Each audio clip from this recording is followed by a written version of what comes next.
Spices.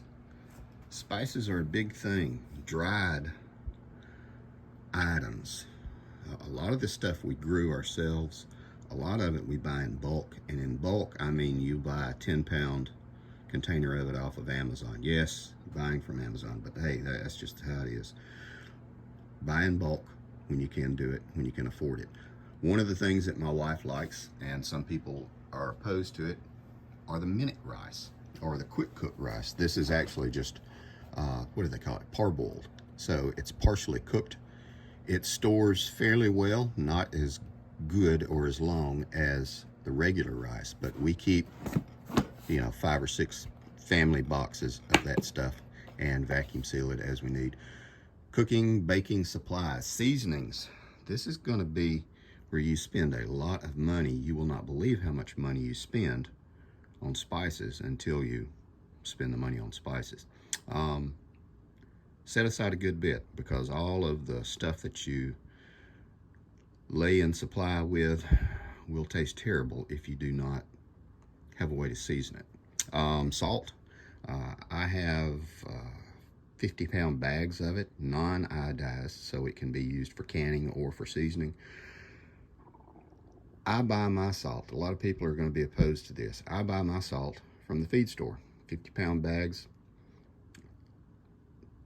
$12 a bag. I think it's what it's up to now. It has gone up. It was $10 a bag.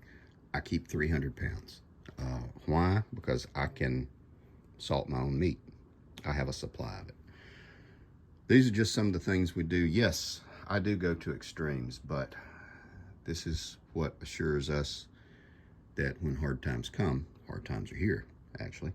When hard times come, I can draw from this to feed us, and we are actually feeding a few other people as well. This is something I was telling you about.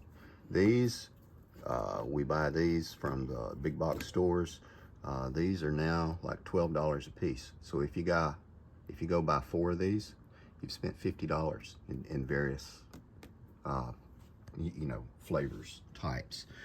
One of the things I've really gotten into are mushrooms. These are just the white cap, the button mushrooms that you see. Dehydrate them, set them aside. They reconstitute very well, and it's dang near as good as the other stuff. One of the things I want to start doing is getting the spores and the inoculant and going ahead and growing mushrooms down here. I've got a big bucket of portobello mushrooms I've got to throw in the dehydrator later on today. This is something that's outrageously expensive now. Cinnamon. This is real cinnamon. Buy it in the ethnic food sections, because this is $10 in the ethnic food sections. I think like the Mexican food section. This is very expensive. This, if you buy it in the spice aisle, this is probably $40 worth of cinnamon. Get good deals.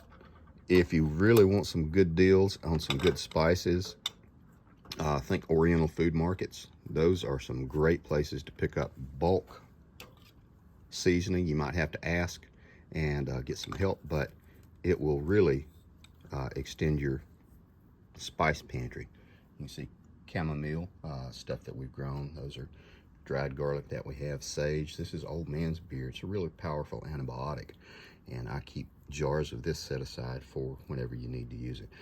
I'll have to do a separate video on this, because if you don't use this right, it can actually make you sick because it is so strong. So that's something to consider. This is something else a lot of people don't think of. What is this? This is pine sap from pine trees. It's really good. Has antibacterial, antimicrobial properties, and you can use it in all kinds of things.